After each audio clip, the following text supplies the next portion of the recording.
듣다 보면 내공이 쌓이는 방송 2시간 철학의 돌풀입니다. 비니입니다. 네, 저희는 요한네스 일슈베르거의 서양 철학사 학원 근대화 현대 읽고 있고요. 이번 시간에는 흉 들어갑니다. 영국 철학자들을 연달아 하고 있는데요.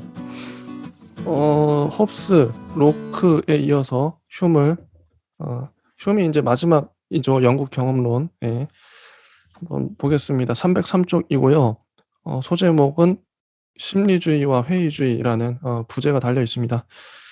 자, 영국의 경험론은 데이비드 흉에 의해서 완성된다라고 나와요. 로크는 진정한 뜻의 시조였다. 그러나 그는 너무나 여러 방면의 마음을 쓴 나머지 일관성도 없고 공격적인 정신도 없었다. 흉에게는 이 두 가지가 다 완전히 갖춰져 있었다. 그의 비판은 날카로웠고 체계를 이루려는 의지는 완벽했다. 그는 헤라클레이토스로부터 라이프니츠에 이르기까지의 유럽의 형이상학의 전통과 단호하게 인연을 끊고 형이상학에 적대하는 근세 철학의 많은 형식들을 낳는 발전을 끌어들였다. 근세 철학의 창시자는 칸트가 아니라 흉이다. 왜냐하면 흉이야말로 칸트를 독단의 선점에서 깨어나게 해준 사람이고, 또 칸트와는 달리 실증주의를 조금도 버리지 않고 순수한 사실성만을 아무런 제한도 없이 인정해주기 때문이다. 즉 감각적인 지각, 쾌감, 이익, 간단히 말해서 인간만을, 그것도 공간, 시간의 관점에서 본 인간만을 인정해주기 때문이다.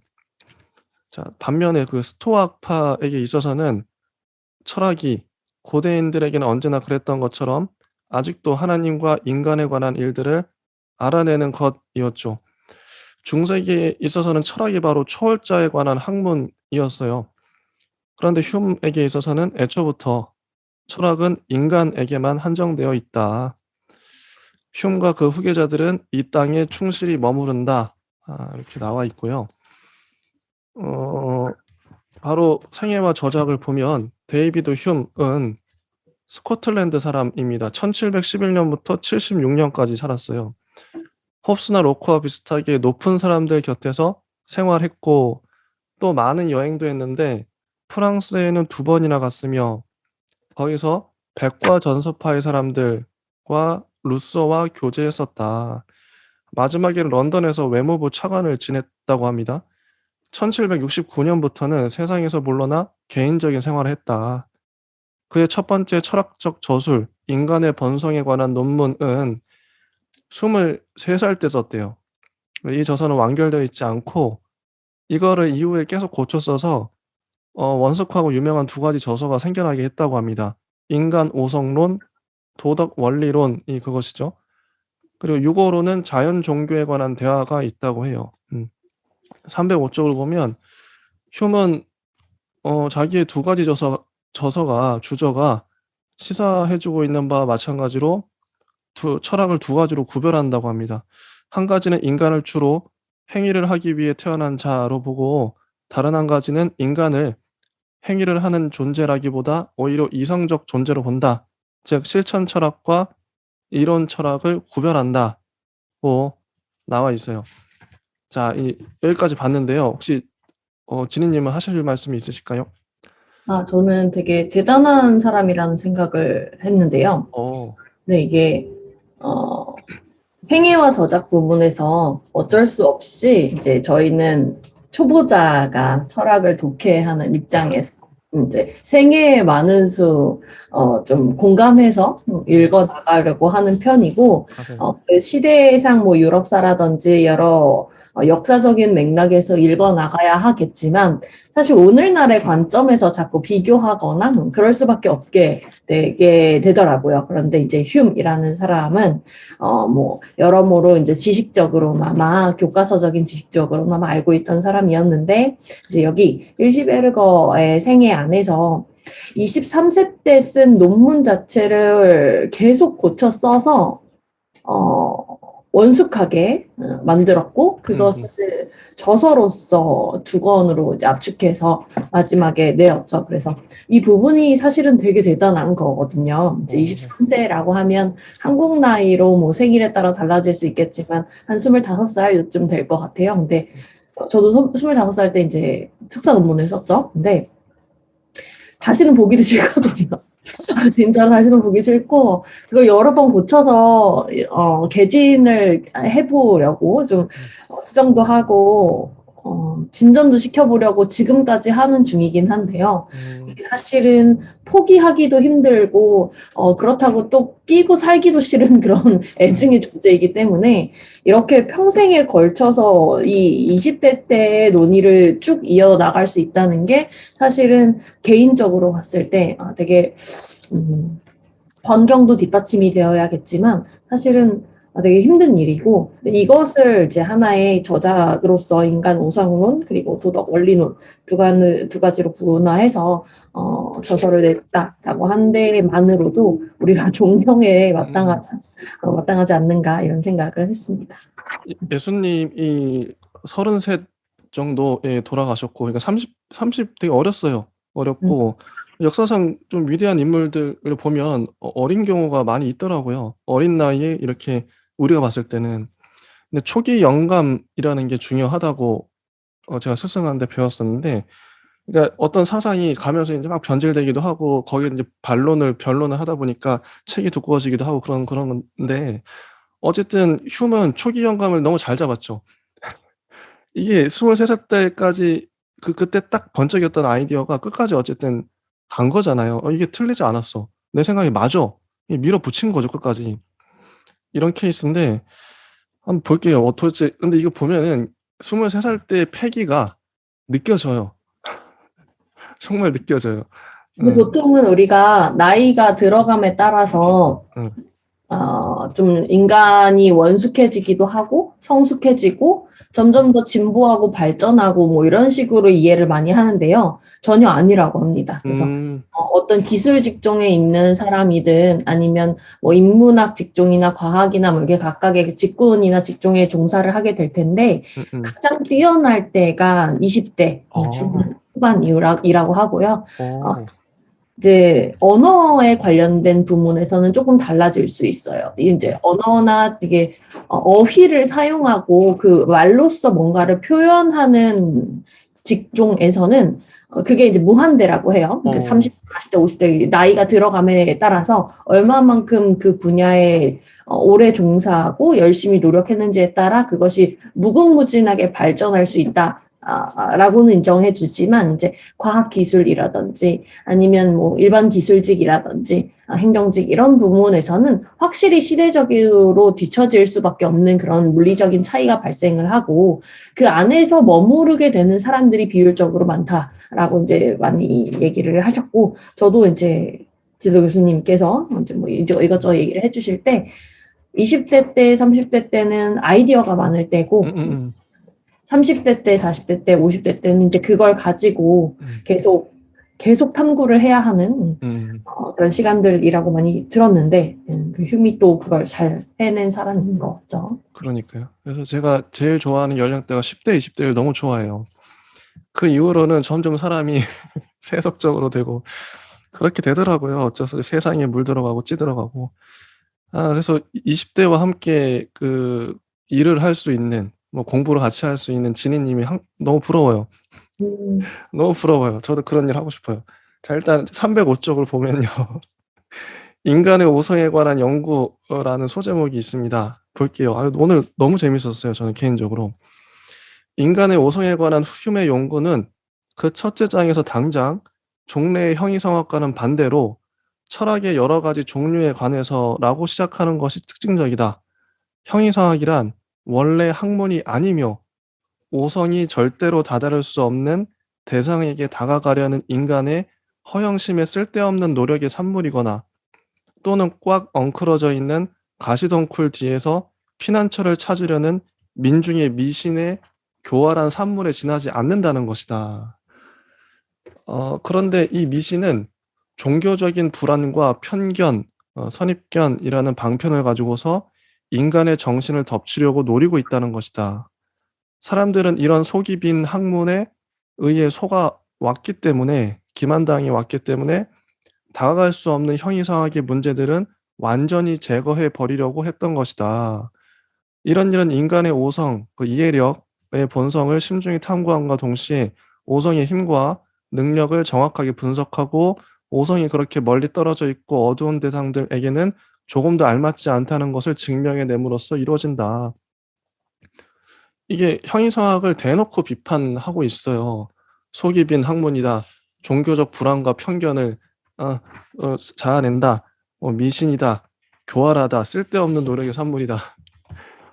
어두운 대상들이다. 불순하고 거짓된 것. 이렇게 완전 온갖 말들을 다 동원해서 형이상학을 비판하고 비난하고 있어요. 너무 근데 이게 통쾌하기도 해요. 그동안에 너무 공고했기 때문에 누군가는 깨부숴줘야 되는데 영국의 경험론자들이 이 역할을 제대로 했죠. 그래서 그래서 이제 칸트 얘기도 나와요. 칸트에게도 흉이 큰 영향을 줬다. 인식이 도달하는 범위를 한계 지운다는 뜻으로 이성 비판이 필요하다는 요구와 지난날의 형이상학을 학문적으로 불가능한 것과 미신이 뒤섞인 것이라고 보는 견해, 하나의 진정한 형이상학을 가꿔야 한다는 것을 선언한 것, 이 세 가지 영향을 줬다. 자, 휴음은 관념의 근원에 관한 일상적인 물음을 가지고서 연구를 시작한다. 로크와 마찬가지로 휴음도 타고난 개념, 원리 없다. 오히려 의식의 모든 내용들은 감각적인 경험으로부터 생겨난다는 것을 주장해요.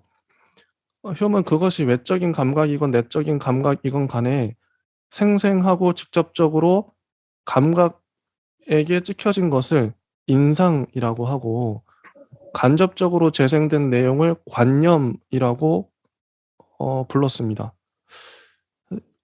그래요. 그리고 로크에게 있어서 아이디어라고 일컬어진 의식의 전체적인 내용에 대한 집합 명사는 휴메에게 있어서는 지각이라고 해요. 이런 자잘한 차이가 있고 휴메이 엄격히 지켰던 이런 보다 정확한 구별은 실제를 특징 짓는 데 한몫을 한다. 실제가 초월적인 것이 아니라고 보여지게 된 이후에도 객관적 계기들 속에서 보여질 수 있게 된 이후에도 남아있을 수 있는 것은 심리적 징표를 통해 여러 가지 의식의 내용들을 구별짓고 이 의식의 내용들 속에서 실제적인 것을 추구할 수 있는 가능성뿐이다. 실제적인 것은 첫 번째 생생하고 살아 움직이는 감각뿐이다. 관념들은 이 실제적인 것에 비해 약하며 색깔도 바랬으며 재생산된 것에 지나지 않는다. 이제 관념들은 오직 생각되어진 것들의 세계를 형성할 뿐이다. 아니 실제로는 모든 것이 다 생각되어진 것이고 의식에 지나지 않는다. 모든 게 다 생각되어진 것. 인상과 관념을 구별지음으로써 다시 두 가지 층이 생겨나는데 이 층들은 실제론자들에게 있어서 마찬가지로 로커에게 있어서 한편으로는 사물 자체의 세계이며 다른 편으로는 사물 자체를 모사하고 있는 의식 내용의 세계를 이루고 있는 바의 것에 들어맞는다. 그러나 휴메에게 있어서는 이런 구별이 별로 큰 역할을 다하지 못한다. 자, 우리들은 경험으로부터 얻은 소재를 결합시켜 그보다 한 걸음 더 나아간 것을 얻게 된다. 이런 것은 관념의 연합에 의해서 생겨나요. 이런 개념은 이미 로커에게도 있다. 다만 로커에게 없는 것은 연합의 법칙이라고 해요. 로커는 관념을 분류했고 이 관념들을 연합시킬 때 하나의 특별한 문제, 즉 공존의 문제가 생긴다는 것을 알고 있었다. 로커는 이걸 해결하지 못했는데 실제론과 심리주의 사이에 끼어 있었다고. 근데 이걸 어떤 걸 택할 것인가 하는 최종적인 결단을 내릴 수 없었대요. 근데 휴먼 모든 문제를 일종의 완전한 심리주의를 통해서 해결한다. 어떤 대상을 정의할 때 우리들이 하나로 묶어서 하는 여러 징표들이 서로 뒤얽혀 있다는 사실을 결정지어주는 것은 사물들의 객관적인 존재 내용, 그 형태의 본질, 의미 구조가 아니라 이게 아니라 생각을 하는 주체의 심리적인 작용 양식이다. 이 휴메의 주장은 되게 간단한데요. 경험으로부터 생각이 다다 이런 심리주의라는 게 내가 느끼는 거잖아요. 그래서 사물들을 그러니까 객관적 진리가 뭐 밖에 있는 게 아니라 이게 어떤 우리가 대상을 펜이나 책이나 이런 것들이 그걸 내가 인제 그 인상으로 보고 그게 관념이 되는데 관념이 되고 그 감각 관념의 다발이 되는 거죠. 사물들이 그냥 내 관념에 있는 거예요, 생각 안에. 되게 주관적이라는 생각이 많이 들고 심리주의라는 게. 근데 그 얘기가 계속 나오거든요. 이게 되게 그냥 휴먼 심리주의예요. 어 근데 이 얘기를 계속 풀어서 하고 있는 건데 주장은 되게 간단합니다, 제가 봤을 때는. 그러니까 생각 안에 다 있는 거죠. 내가 생각하는 기존에 있던 형이상학을 비판하고 어떤 뭐 객관적 진리 이런 게 아니라 그냥 내가 느끼는 거, 내가 생각하는 거 이렇게 가는 건데 그래서 이 의식 내용의 중력이라고 나와요. 휴먼 의식 내용의 중력 같은 것을 설정하려고 했다. 이 내용이 재밌는데 뉴턴을 인용하고 있죠. 휴먼 천체의 운동이 오로지 그 물체적인 질량에 의존하고 있는 것과 마찬가지로 관념의 운동도 이와 비슷한 법칙, 심리적인 질량의 법칙에 바탕하고 있다고 생각했던 것이다. 뉴턴에게 있어서 중력이 휴메에 있어서 연합이라고 할 수 있다. 마음의 근본 법칙이다. 라고 하는데 그러니까 중력이라는 게 질량이 클수록 서로 끌어당기잖아요. 모든 물체가 만유 인력의 법칙에 의해서 질량이 크면 클수록 끌어당기는데 마음도 그렇다는 거죠. 서로 끌어당긴다. 그래서 이 근본 법칙을 보면 세 가지인데요. 우리들의 의식 내용은 비슷함의 법칙, 시간과 공간에 있어서의 접촉의 법칙 및 인과의 법칙 등에 따라 서로 결합한다고 말하고 있다. 이렇게 결합할 때 과정은 순수히 기계적이라고 해요. 자, 하나씩 보면은 한 폭의 그림이 우리들의 생각을 그려진 대상과 연결지어 준다. 이게 비슷함의 연합이고요. 집안에 있는 하나의 방에 관해서 말하는 것이 옆에 붙어 있는 방들에 관한 관념을 불러일으킨다. 이게 접촉의 연합이고 우리들이 상처에 관해 생각할 땐 아픔을 생각하게 된다. 이 인과의 연합인데 세 가지 연합을 들었어요. 근데 이게 결국 하나로 되죠. 왜냐하면 읽어보면 휴먼이 계속해서 연구를 해나가는 동안에 인과의 관념을 시간과 공간 안에서 두 가지의 사건이 규칙적으로 잇따라 일어나는 데서 생기는 것이라고 생각하게 되기 때문에 비슷함과 시간, 공간적인 접촉이라고 하는 첫 두 가지의 관념 결합만이 남게 된다. 또 이 두 가지 중에서 비슷함의 연합은 단순히 상상적인 관념을 비교하는 데서 즉 수학적, 기하학적인 과학들에서 그 본래적인 영역을 차지하게 된다. 따라서 사실 과학의 세계 전체에 있어서는 시간, 공간적인 접촉의 연합만이 법칙으로서 남게 되는데 어쨌든 접촉의 연합만 남아요, 마지막에. 인과의 연합도 그렇고 비슷함의 연합도 그렇고 결국 접촉 아니냐. 사실 과학의 세계에서는 이 법칙에 따라 모든 것이 이런 말이 많이 나오죠. 휴마에게는 모든 것이 그러니까 모든 것이 이런 단어 많이 나와요, 싸잡아서. 모든 게 이래. 다 젊음의 패기가 느껴집니다. 예외가 없어. 모두 이래. 사실과학의 세계에서는 이 법칙에 따라 모든 것이 특히 사물이나 실체의 관념과 인과관계가 설명된다. 깔끔하게 설명을 깔끔하게 하고 있어요. 접촉의 연합이 성과를 거두는 것은 경험의 문제이지만 휴맥에 있어서는 경험이란 거의 관습과 같은 것이고 언제나 기계적인 과정이다. 여기도 인제 자주 나오는 게 기계적이다. 그 심리주의 이런 단어가 자주 나오는데 이 휴머를 할 때 그럼 도대체 기계적이라는 과정이 뭐냐? 인과적인 건가? 그러니까 제가 얘기한 거는 기계적이라는 게 이 과정이 A 다음에 B가 일어나고 B 다음에 C가 일어나는 어떤 트리거에 의해서 기계적으로 그냥 이렇게 순차적으로 기계처럼 기계는 항상 똑같이 반복하잖아요, 같은 동작을. 그렇게 이해했는데 기계적 과정이다. 어 그죠. 접촉의 연합이 기계적으로 일어난다, 경험할 때. 관습처럼 습관처럼. 휴먼 세계와 학문의 모든 질서가 이런 순전히 심리적인 요인에 심리적이다 이런 단어가 자주 나오는데 마음속에 그 개인의 그러니까 개개인의 마음속에서 그러니까 심리니까 마음의 이치, 마음의 논리이잖아요. 그러니까 심리적으로 마음속에서 일어난다. 그러니까 어떻게 보면 주관적이고 상당히 주관적이죠. 객관적이라기보단. 마음속에서 일어나는 심리적인 요인의 바탕, 심리적인 것이 존재적인 것을 밀어내고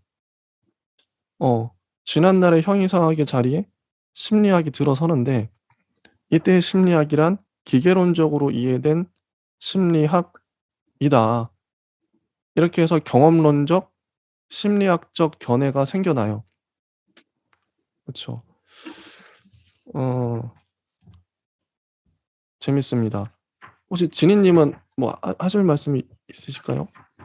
네, 저는 여기에서 지난번에 우리 댓글로 과학에 대해서 물었던 그런 정리가 잘 안 된 것처럼 느껴졌다라고 했던 피드백 받았잖아요. 예.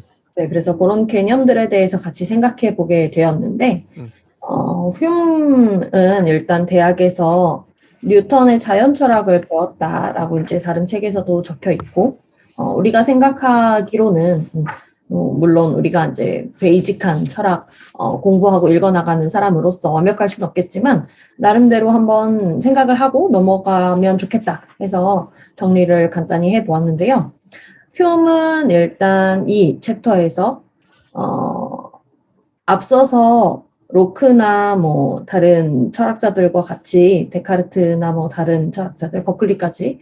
근데 그런 철학자들과 유사하게 이제 인식론적인 문제에서 시작을 했죠. 그래서 내가 어떻게 이 세계에 대해서 알 수 있는지 이런 문제 의식을 가지고 시작을 했고, 그것이 자신의 철학을 이루게 되는데, 그래서 인간 오성론 뭐 이런 맥락이 나온 건데, 이 자신의 세계에 대해서 갖고 있는 지식 자체에 주목을 합니다. 그래서 내가 세계를 알려고 하면 내가 뭘 알고 있는지에 대해서 알아야 되는 것이고, 알미란 무엇인가 라는 것에 대한 탐구, 전체 논제를 다루는 것이 인식론이다. 우리는 알고 있는데요. 기본적인 정신 내용 자체는 다른 철학자들과 비슷했다고 합니다.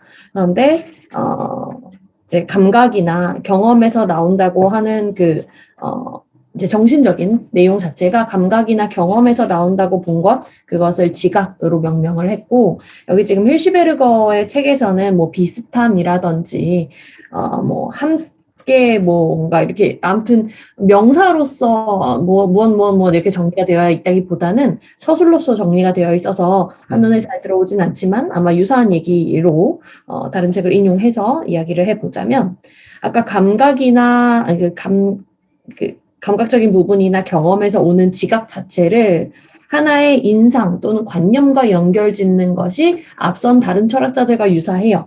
그런데 여기서 중요한 점은 휴은 어떤 대상에 대한 인상, 우리 뭐 나무의 예시나 아까 초상화의 예시 막 들고 그랬는데요.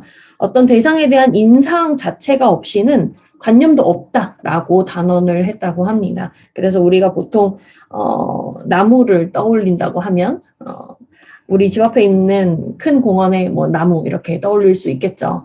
그런데 그런 떠올려지는 바는 인상이고요. 이제 그 관념은 인상을 베낀 것, 그리고 인상이 반성할 때 생김으로 그런 관념 자체에 대한 허구성을 계속 설파를 했고, 그 관념을 중심에 두고 이야기를 했던 사람들이 전통 형이상학자들과 연결이 되죠. 그래서 그런 맥락 안에서 조금 달라지는 지점을 우리가 발견할 수 있어야 되겠다라고 정리를 했습니다. 그런데 이제 수많은 단순 관념들, 우리가 지난 시간에 이제 뭐 다른 철학자들을 하면서도 단순 관념, 복합 관념 뭐 이런 것들을 해왔는데요. 여기 휴메에서도 단순 관념들이 그렇게 낱낱이 떨어져서 인상에 의거해서 같이 나오게 된다면 사실 연속적인 어떤 복합적인 세계상을 파악하는 데는 좀 무리가 있지 않을까 이런 생각이 직관적으로 한 번에 듭니다. 그런데 이런 생각들은 여기서 지금 읽어주신 부분에서 관념의 연합이라고 하는 하나 이제 합쳐지는 부분이죠. 관념이 합쳐지는 부분들, 앞선 다른 철학자들에 따르면 복합관념이 구성되는 원리 이런 것들로 유추해보고 우리가 어떻게 알고 있는지, 이미 알고 있는지에 대해서 돌아보게 될 텐데, 휴은 일단 유사성에 대해서 주목을 했고요. 관념의 유사성들. 그리고 두 번째는 여기는 시간과 공간의 맞닿음 뭐 이런 식의 서술이 나오는데요. 시간과 공간적인 어떤 근접성, 이 두 번째 관념의 연합의 유형에 들어가게 되고요. 세 번째는 인과성이라고 해서 원인과 결과에 따른 그런 도식적인 내용들이 이 유사성과 시공간적인 근접성과 인과성이 관념을 모아준다. 단순 관념들을 모아준다라고 해서 아까 그 그림의 예시를 그대로 적용해서 이해를 할 수 있겠습니다. 그래서 궁극적으로 휴은 인상관념 그리고 관념의 연합이라고 하는 세 가지의 차원의 원리로 인간 정신이나 마음에 있는 모든 내용을 설명할 수 있다고 얘기를 시작하고 있는데요. 여기서 이제 과학 철학이라고 한다면 우리가 그냥 과학이다, 과학 이론이다라고 이제 접근하는 방식과는 조금 다른 과학 철학이라고 하면 일단 철학이잖아요. 그래서 철학의 한 갈래라고 계속 이해를 하면서 보아야 할 것이고 철학에서 말하는 과학이라고 함은 뭐 과학적인 방법이나 아니면 지금 하는 것처럼 인식에 기초한 어떤 철학적인 탐구 이런 것들 그리고 뭐 때때로 과학적인 어떤 성과를 분석하거나 과학의 자격들을 원론적으로 논의하는 그에 대한 뭐 종교와의 뭐 같이 갈 만한 공존성이라든지 신뢰성이라든지 이런 맥락에서 논의가 되는 바가 아마 철학에서 말하고 있는 과학의 분야일 것이라고 생각을 했고요. 아마 이제 자연 철학으로서의 과학과는 좀 달라지는 지점이겠죠. 인식론적이고 분석적이고 혹은 이제 뭐 따로 떼어져고 분리 가능하고 붙였다 뗐다 가능한 이런 단순한 부분을 우리가 임시적으로 기계적이다 이렇게 이해할 수 있다면 그런 부분까지도 포함해서 우리가 보통 원자론 뭐 이런 얘기를 하면 기계적이다 이런 얘기를 많이 했잖아요. 그래서 그런 맥락 안에서 세계를 인식하는 하나의 이제 정신적인 유형들을 하나하나 유형화해 나간다는 지점에서의 철학에서의 과학 개념을 단순하게 정리를 한번 해볼 수 있지 않을까 싶고요. 네, 여기에서 이제 우리가 조금 더 달라지는 지점이나 새롭게 알게 되는 부분이 있다면 거기다 추가해서 공부를 해나가면 되지 않을까 이런 생각들을 했습니다. 네, 좋습니다. 뭐 하나 더 덧붙이자면 인상관념 이렇게 가는데 인상에서 관념으로 넘어갈 때 좀 흐릿해져요, 관념이. 인상보다는 더 인상은 뚜렷하게 들어왔겠지만 관념이 흐릿해져 버리는 바람에 문제가 생겨 버리는데 계속 볼게요. 이성의 진리 309쪽이고요. 두 번째 문단. 이성의 진리는 관념의 관계들을 나타낸다. 이런 진리에 속하는 것은 기하학, 대수학, 산술의 진리, 요컨대 직관적인 확실성이나 증명의 확실성을 지닌 주장이다. 그러니까 휴음이 오해하면 안 되는 게 이성의 진리 자체, 지금 말한 뭐 수학이나 이런 걸 아예 무시한 건 아닌 거죠. 아닌 셈이죠. 그래서 뭐 이런 수학적인 거, 사고의 순수한 활동에 의해서 발견된 그런 명제들, 이런 거, 가령 자연의 원이나 세모꼴이 절대로 없다고 하더라도 유클리드에 의해서 증명된 진리는 영원히 그 확실성과 명증성을 갖게 될 것이다. 요런 건 인정했던 거죠. 그러나 라이프니츠의 본질 분석이나 볼사노의 하나님에 관한 명제들에서에 있어서와는 달리 휴메의 사고작용은 무시간적이고 존재론적 연관을 발견해내는 것이 아니라 이미 로커가 그렇게 했던 것처럼 관념을 비교하는 것에 지나지 않는다.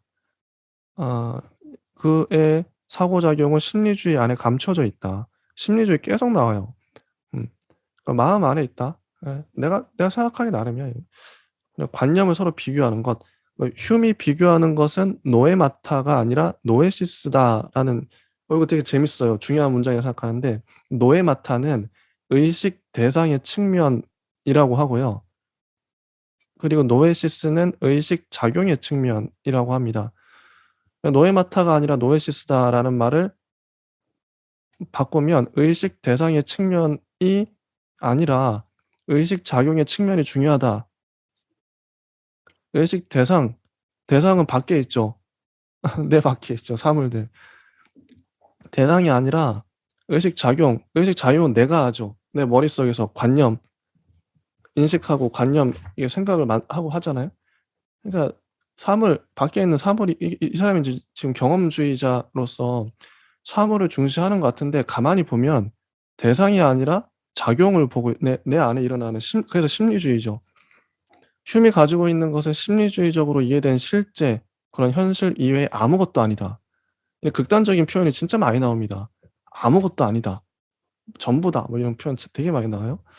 그래서 더 명쾌하고 재밌어요. 이런 것은 사실의 진리에 관한 그의 가르침, 즉 자연과학에 관한 그의 이론에서 특별히 잘 밝혀진다. 흉을 따르자면 사실의 진리는 이성의 진리처럼 소위 생각을 해야 할 필연성을 가지고 있지 않다. 어 모든 사실에 반대되는 것은 언제나 가능하다. 해 뜨는 비유를 들어요. "야 해가 뜨지 않을 수도 있잖아. 해 안 뜨는 내일 해가 안 떠. 그거는 합리적이고 모순이 없어. 오늘 해가 뜬다. 뭐 내일 해가 뜬다. 내일 해가 뜬다는 명제와 내일 해가 뜨지 않는다는 명제는 둘 다 합리적이고 모순이 없다는 거죠.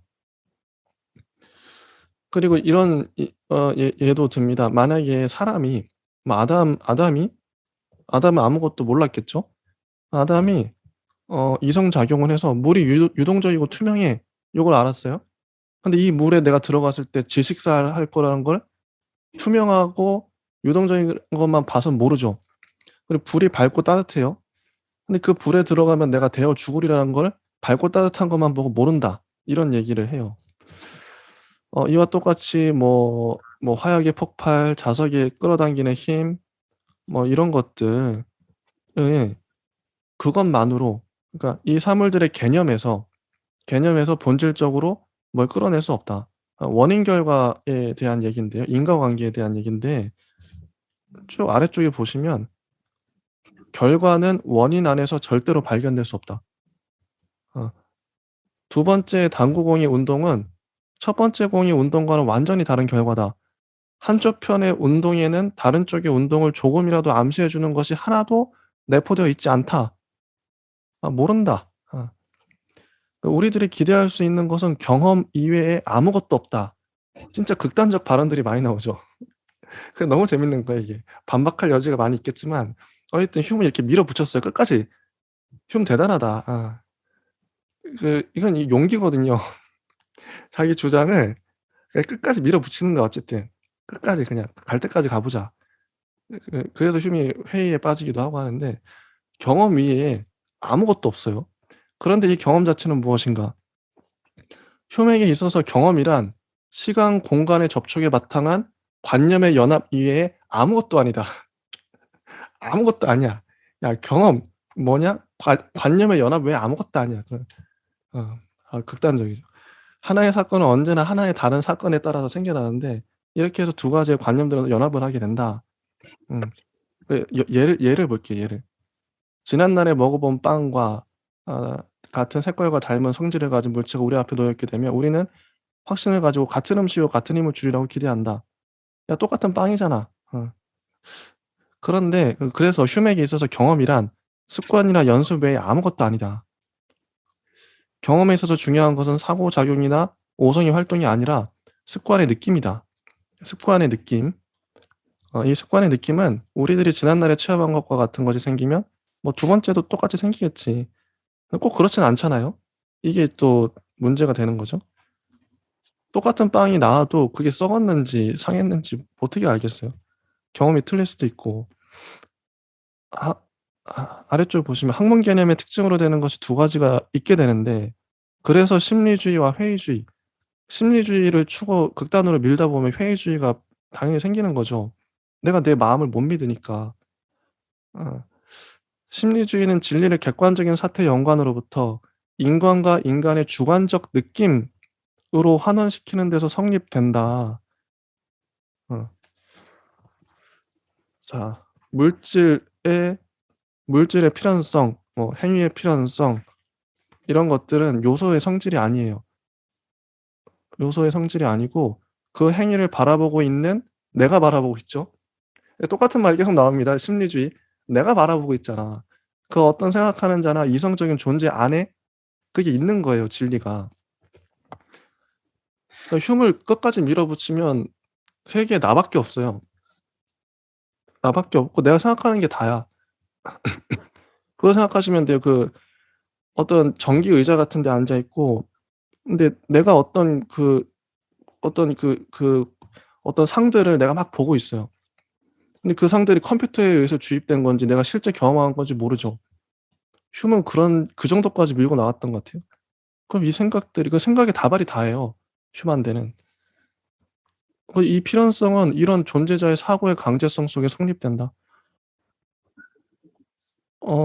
그래서 인간의 느낌, 진리를 인간의 느낌에 의존하게 하는 학문의 주관화와 심리주의화를 뜻하게 돼요, 휴을 밀어붙이면. 왜냐하면 인제 인간의 느낌, 나의 느낌이 중요하죠. 학문은 주관적으로 돼 버려요. 이게 인제 참과 거짓의 기준이 되죠. 그래서 휴맥에 있어서는 인간만 있을 뿐이고 인간의 인식은 하나의 절대적인 그림과 같은 것이다. 초월해로 넘어가는 다리는 끊겨져 버렸다. 초월 없어. 초월이라는 말이 뭐 신을 의미하기도 하지만 인간을 넘어선 어떤 것, 인간을 넘어선 어떤 진리, 영원한 것, 뭐 그딴 거 다 없어. 그냥 나의 생각, 내가 느끼는 게 다야. 내가 경험하는 게 다야. 어떻게 보면 되게 현실적으로 보이지만 상당히 주관적인. 자, 재밌어요. 우리들의 기대감이 지난날의 경험을 한 번 더 기대하기는 하나 확실하게 할 수 있게 해 주지 않는다는 데 회의주의가 성립된다. 아까 그 얘기했죠. 회의주의가 나올 수밖에 없는 이유가 심리주의를 밀어붙이다 보면 내 경험이 내 생각이 항상 일정할 수가 없잖아요. 이 빵이 썩었을 수도 있고 항상 똑같은 걸 경험한다 하더라도. 그 회의가 의심이 자꾸 일어나는 거예요. 휴맥에 있어서는 모든 사실 과학들과 특히 자연 과학은 하나의 신념에 지나지 않는다. 신념이 돼 버려요. 여기에는 이성이 꿰뚫어 보는 때에 있어서와 같은 증명은 없고 증명 따위 없다. 기껏해서 개연성의 가치만 지니고 있는 검증이 있을 뿐이다. 개연성이 좀 있네. 검증할 뿐이죠. 해가 내일도 다시 뜨리라는 것과 모든 사람들이 다 죽으리라는 것도 개연적일 뿐이다. 있음직한 뿐이다. 귀납을 하다 보니까요. 자연 법칙의 통계적 성격을 주장하는 오늘날의 이론은 휴메의 영향을 받았겠죠. 음. 313 쪽을 보면 뭐 신념, 확신 이런 얘기 나오는데 절대로 완전한 경험이 아니다. 완전한 경험이라는 게 없고 휴만대는 경험 자체가 불완전하겠죠. 불확실하겠죠. 어 그래서 회의주의자다. 가장 완전한 과학은 우리들의 무지를 조금 후퇴시킬 뿐이다. 이와 마찬가지로 가장 완전한 정신과학도 우리들의 무지의 영역을 좀 더 발견하는 데 이바지할 뿐이다. 이게 겸손의 말로 하는 게 아니라 이 사람의 철학을 밀어붙이다 보니까 내가 생각 이게 심리주의, 회의주의 쪽으로 가다 보니까 자연과학도 못 믿겠어. 아까 신념이라 그랬잖아요. 증명 따윈 없고 그냥 개연성 있는 검증만 있어. 그냥 있음직한 일이야. 그러니까 자연과학도 성립이 잘 안 되죠. 정신과학도 그렇고요. 그래서 인간의 눈먼과 약함을 관찰하는 것이 모든 철학들의 성과이며 어느 정도까지 이것들을 둘러가거나 회피해 보려고 애써 보아도 결국 우리들은 이 관찰에 마주치게 된다. 그러니까 이 회의주의를 또 끝까지 밀어붙이다 보면 결국 휴먼 어떤 것도 알 수 없게 돼요. 이런 생각들. 다 불확실해. 몰라 그냥. 이런 사람이 되게 절망적으로 되게 될 수밖에 없거든요.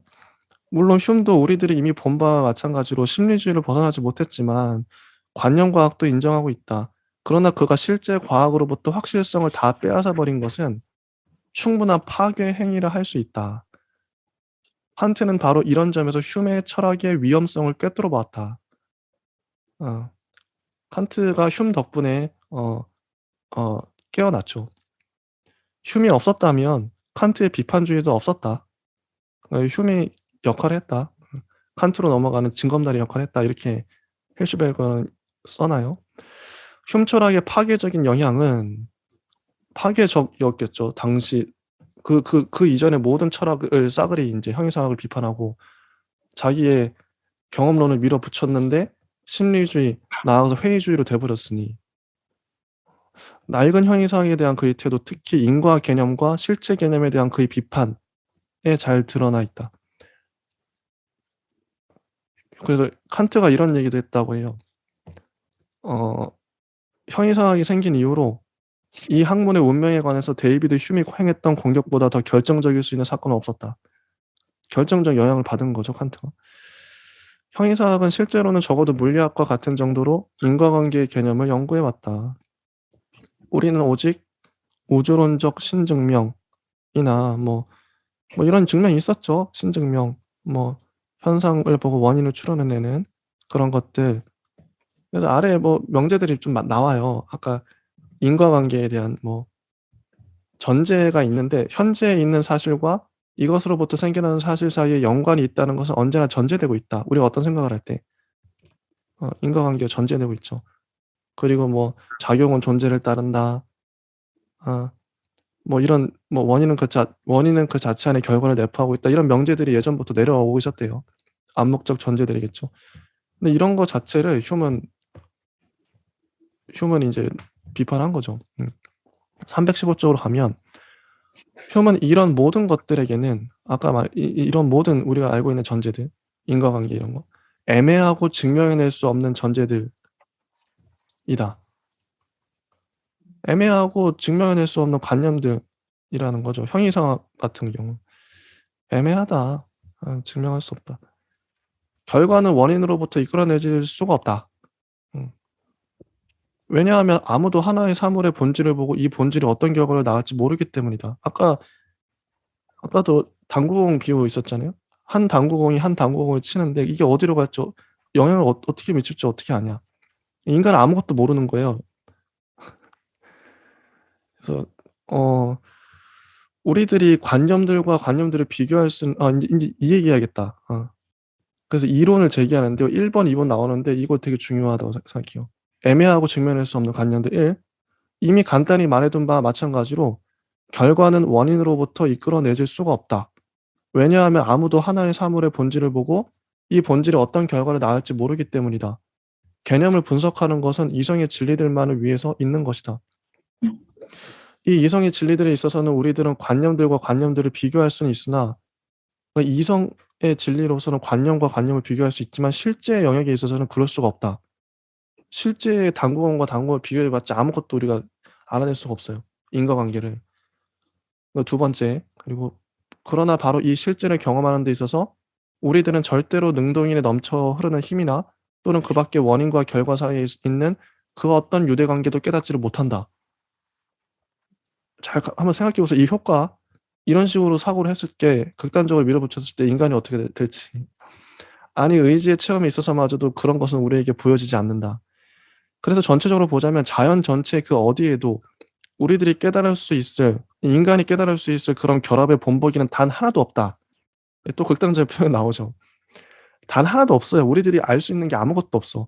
모든 사건들은 절대로 연결되지 않고 하나씩 흩어져서 생기는 것처럼 보인다. 사건과 사건은 낱낱이 흩어져 있어요. 아무 연관이 없어. 절대 영 절대 영향을 줄 수가 없어요. 그리고 세 번째, 실제에 있어서 우리들이 관찰하는 것은 오직 앞서거니 뒤서거니 잇따라 일어나는 것뿐이다. 그리고 이런 것이 규칙적으로 경험될 때 우리들은 첫 번째 사건을 다시 관찰하자마자 당장 두 번째 사건이 생기네? 습관적 기대를 하죠. 근데 인과관계 없죠, 서로.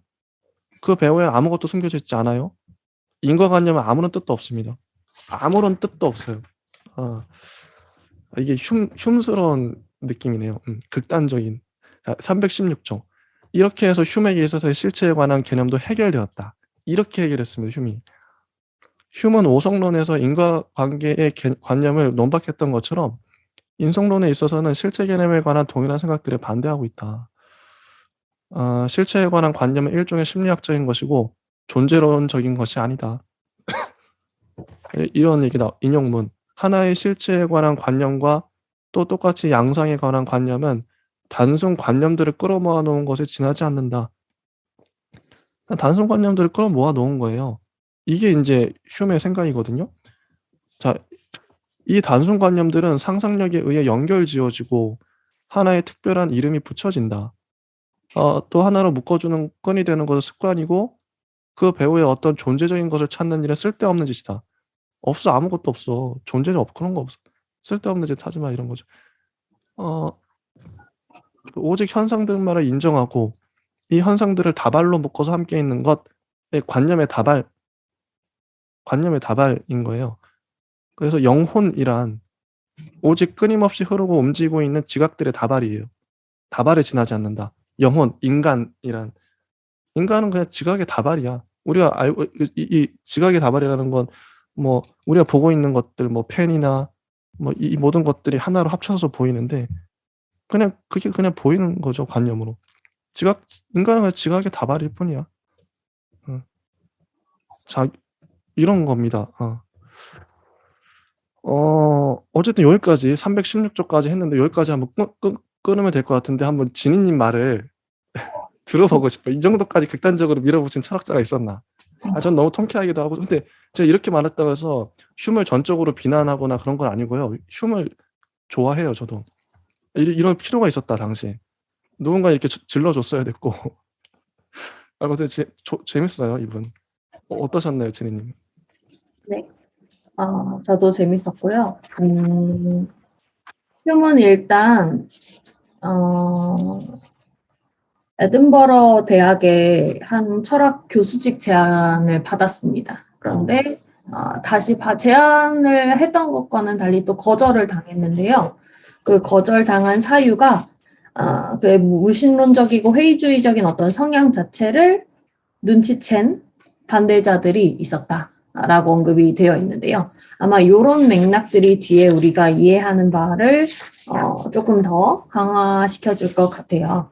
일단은 지금 읽으셨던 부분에서 두 가지를 말할 수 있겠는데 첫 번째는 인과관계, 인과율 자체를 부정하고 있고 두 번째는 인과율과 더불어서 얘기할 수 있는 형이상학의 공고한 기틀이었던 필연성 자체를 부인합니다.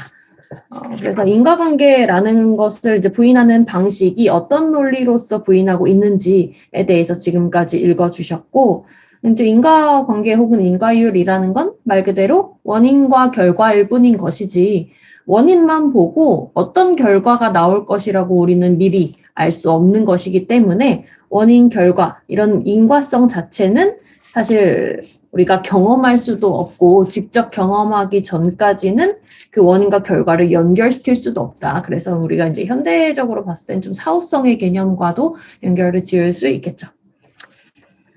그러했고, 또 이것이 이제 인과율과 더불어서 전통 형이상학에서는 신존재 증명 이런 것들 우리가 읽었었죠. 방금 읽어주신 부분에서 그 신의 신 증명을 그런 식으로 했어요. 지금 우리가 여기 이렇게 애플 마우스 들고 있는 이유는 애플 마우스 만든 사람이 있으니까 들고 있는 거야. 그러니까 세 개도 있어. 그럼 세 개도 만든 사람이 있는 거야. 라는 논리로 똑같이 증명을 했거든요. 그런데 이제 휴 같은 경우는 그 두 가지가 같은 층위가 아니라고 얘기를 하는 거죠. 그래서 세 개가 있으나 세 개를 만든 사람이 존재한다? 이것을 어떻게 필연적으로 인식할 수 있지? 그거는 허구일 것이다. 또 그 만든 사람이 신이라는 것이 또 우리가 경험적으로 알 수도 없고 증명해낼 수 없기 때문에 그 부분에 대해서 많은 수 비판을 했던 것이죠. 그래서 이제 각각의 사물들을 두고 하나하나 따져봤을 때 그 사물들 간에 필연적으로 연결되어 있는 지점들을 전부 다 의심하기 시작합니다. 그래서 되게 괴로웠을 것 같아요. 학자가 사실은 지난 거대한 어떤 기둥 자체를 모두 회의적인 시선으로 바라본다면 그 새로운 기틀이나 관점 체계를 스스로 잘 논거로서 뒷받침해 나가면서 비판해 나가야 될 텐데 사실은 이런 작업들이 매우 초반에 힘든 작업이 될 수밖에 없고요. 왜냐하면 내가 배워오고 알고 있다고 생각했던 것들이 모두 다 허구라는 사실을 받아들이고 난 다음에 시작을 해야 되는 것이기 때문에 그러하고요. 그럼에도 불구하고 휴은 이제 우리가 알고 있는 지식 체계 자체가 그냥 우리가 믿고 있는 신념이라고 얘기를 하고죠. 그래서 거기서 이제 신념 얘기를 하는데 합리론자들이 말하는 그 인간의 주요 능력, 특히 데카르트부터 시작하는 합리론자들은 그런 정신적인 작용의 능력을 매우 신뢰하고 있었던 자아 개념이 있었죠. 그 자아 개념까지도 궁극적으로 휴은 소거시킵니다. 이 맥락이 사실은 휴메의 이 인식론에 있어서 되게 중요한 지점이 아닐까 생각을 해보고요. 그러면 그것을 대체할 만한 어떤 것을 뭘로 세웠을까라고 이제 고민을 해보면서 찾아보는데, 우리 여기서 명기해서 나오진 않고요. 맥락에서 우리 유추해 볼 수 있겠는데요. 하나의 복합관념들, 지금 우리가 기존에 경험한 단순 관념들을 전제로 하고 있고요. 휴메 대전제는 단순 관념들이 존재한다는 것이고, 그 단순 관념들을 다시 재조합하거나 뭐 만들어내거나 그 조합을 바탕으로 그런 것들을 이성의 작용이다라고 말하고 있고, 그런 것들의 조합 원리는 그럼 무엇이냐? 뭐 이제 우리 중세시대 때는 뭐 신의 원리라 뭐 이런 얘기를 했었는데, 그것이 아니고 여기서 되게 재밌는 지점이에요. 휴은 상상력이다 얘기를 합니다. 그래서 우리가 인간의 이성에 어쩌면 반대급부로 존재한다고 생각하고 있었던 상상력이라는 측면이 인간 이성과 관념 자체를 구성할 수 있는 그런 어떤 원동력이 될 수도 있다는 이런 생각을 했다는 점에서 이게 오늘날 많은 수 회자될 만한 그런 지점이지 않을까 생각을 했고, 그것으로 인해서 부정되는 그 합리주의론자들의 개념들이 바로 여기 지금 읽어주신 맥락에 이제 날개에 나와 있죠. 자아 개념이라든지 실체 개념이라든지 뭐 신에 대한 부정이 이루어집니다. 네, 그래서 일단은 그런 거죠. 어제의 나를 생각하면 어제의 나랑 오늘의 나는 분명히 달라요. 그런데 완전히 다른 사람은 아니죠. 그 두 가지의 차이를 계속 이야기하려고 했었고, 그 두 가지의 차이를 구성하면서 우리가 하루하루 시간 단위로 다 다른 사람으로 나 자신을 인식하면 정말 미쳐 돌아가죠. 여기 스스로를 잘 몰라요. 그래서 정체성이라든지, 이거를 조금 어려운 말로는 자아동일성이라고 얘기를 하는데, 자아동일성을 구성하는 논리 자체가 이제 합리론자들이 세워놓은 그런 자아 개념, 실체 개념일 것이에요. 그리고 인과 개념, 필연성, 그런 것들이 한데 모아져서 자아 동일성을 획득하게 되고, 나라는 존재, 자아 관념, 나는 생각한다, 고로 존재한다, 이런 명제들이 가능했었는데, 이제 여기선 이제 휴미 이런 관념들은 사실 실제로 존재하지 않는다라고 얘기를 하는 순간, 이 자아 개념과 실체 개념과 거기서부터 만물과 세계에 대한 인식으로 쌓아왔던 그런 통일성적인 연속성적인 그런 측면들이 다 회의적으로 부정되면서 새로운 국면이 받아들여지게 되죠. 휴은 얼마나 괴로웠을까 이런 생각이 좀 들고요. 네, 이런 인격적인 어떤 동일성 자체가 허구적이라고 판단했을 때는 이성에 대한 신뢰도 떨어졌을 것이고, 세계와 진한 지식에 대한 신뢰도 할 수 없는 상황에서 무언가를 내가 더 말할 수 있을까? 나라는 유한한 인간이 경험한 관념들 속에서 나는 더 무엇을 할 수 있을까? 아마 이런 고민들을 했을 것으로 예상이 됩니다. 그래서 이제 한 장 정도 남았는데 마저 읽어볼게요. 뭐 정리하면 317쪽 보면 그동안의 형이상학은 형이상학에 관한 책들이죠. 불 속에 던져버려야 한다. 왜냐하면 그런 책들은 환상과 궤변 외에 아무것도 담고 있지 않다. 극단적이에요, 정말. 이렇게 경험에만 한정하는 것, 낡은 형이상학을 환상과 궤변이나 동화의 나라라고 해서 부정했다고 합니다. 저 아래 보면은 이건 힐실베르거의 얘기인데요. 그 317쪽 두 번째 반론 나오죠. 오늘날의 우리들은 약간 달리 생각한다. 이 1950년대에 오늘날. 자, 1번 심리주의는 후설과 현상학에 의해 극복되었다. 오늘날의 우리들은 다시 심리적인 것은 존재로 나아가는 한 가지의 길에 지나지 않으며 존재나 존재의 법칙 자체가 아니라는 것을 잘 알고 있다. 진리나 학문에 있어서 결정적인 것은 주관의 심리적인 행동 양식이 아니라 존재의 객관적 사태다. 이 힐시베르가 이렇게 반론을 할 수밖에 없었던 게 우리가 느꼈죠. 이 경험론자들에 대해서 반감을 갖고 있어요. 힐시베르가.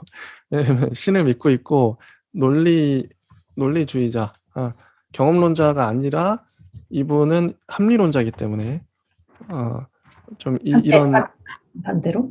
음, 그러니까 합리론자가 아니라 경험론자이기 때문에. 아니 이 힐시베르거가. 힐시베르거가. 네. 그래서 흉을 안 입고 온 거죠. 음. 그래서 이렇게까지 반론을 준비하셨던. 심리주의는 후설과 현상학이 극복되었다고 하고 주관의 심리적인 행동 양식이 아니라 존재 객관적 사태다. 이렇게 하고 뭐 이런 얘기를 하세요. 쫙 쓰셨습니다. 꽤 길게 2번, 3번, 4번 이렇게 가요. 3번에는 이런 얘기 나오죠. 뭐뭐 이게 아무것도 아니다. 이런 논법. 저도 말했던. 이런 논법은 지나친 단순하다. 오늘날 이렇게 말하지 않는다. 이런 얘기를 해요. 우선 19세기는 흉이 제시했던 길을 걷지 않을 수가 없었다. 4번을 보면 모든 사물들과 감각들이 원자들처럼 근원적으로 아무런 연관도 없이 그저 나란히 있으며 따라서 오직 부분들만 있고 때로는 합쳐진 것은 있으나 전체는 없다. 이런 흉의 근본 전제가 잘못됐다는 거죠. 맨 아래쪽에 보면 이런 질문을 던져요. 흉의 이런 주장을 듣고 우리가 그러면 부분들로 쪼개져 있는 이 세계를 어떻게 하나로 합칠 것인가? 이런 물음을 하기 전에 흉한테 힐시베르거가 직접적으로 공격을 해요. 야 그럼 흉 당신 모든 사건들이 전적으로 서로 연관이 없고 하나씩 떨어져 있다고 하는데 그건 당신이 어떻게 증명할 거야? 서로 진짜 연관이 없어 모든 사건들이. 연관 있지 않아? 이 정도가 인제 흉에게 반론을 할 수 있거든요. 모든 게 사건뿐만 아니라 모든 사물이 다 떨어져 있고 연관도 없고 뭐 인과관계도 없어. 흉한테는 그렇죠? 근데 이게 진짜 그러냐? 결국 인과관계 있지 않냐 사실 따지고 보면. 연결돼 있지 않냐 이런 반론을 하는 거예요 힐시베르거가. 이렇게 하면 끝납니다. 지니님은 어떠세요? 이런 반론? 뭐 흉에 대해서? 저는 되게 의미 있는 부분이라고 생각을 하고요.